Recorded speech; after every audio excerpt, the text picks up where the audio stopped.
দাঁতের যন্ত্রণায় ঘুম আসছিল না, বিছানায় ছটফট করছিলাম।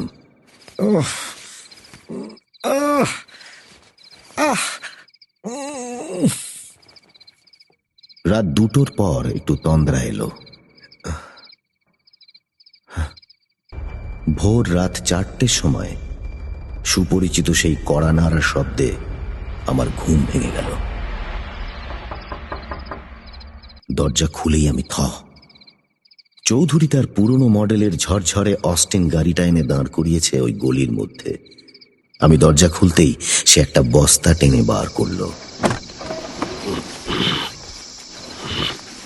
আমার পরিচিত বস্তা।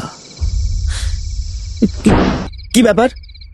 আমি একটু চেঁচিয়েই উঠলাম। আপনি একাই মালের খোঁজে বেরিয়েছিলেন? একা সামলালেন কি করে? কথা বলো না, হাত লাগাও। চৌধুরী যেন ধমকে আমাকে থামিয়ে দিল। বস্তাটা দুজনে ধরাধরি করে ভেতরে নিয়ে গেলাম।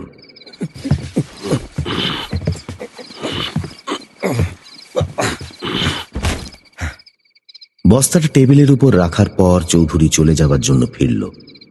তারপর একটু ইতস্তত করে আমার দিকে তাকিয়ে বলল, তুমি বরং মুখটা একবার দেখে নাও।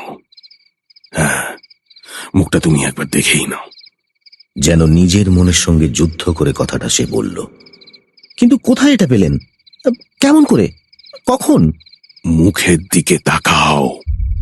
আমার কেমন যেন ভয় করতে লাগলো। ডক্টর চৌধুরী অমন কেন করছেন?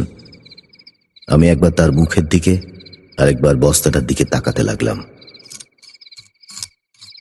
তারপর এক সময় বস্তাটা কাঁচি দিয়ে কেটে ফেলতেই টেবিলের উপর যে নগ্ন দেহটা আমার চোখের সামনে জেগে উঠল, সেটা দেখে আমি আঁতকে উঠলাম।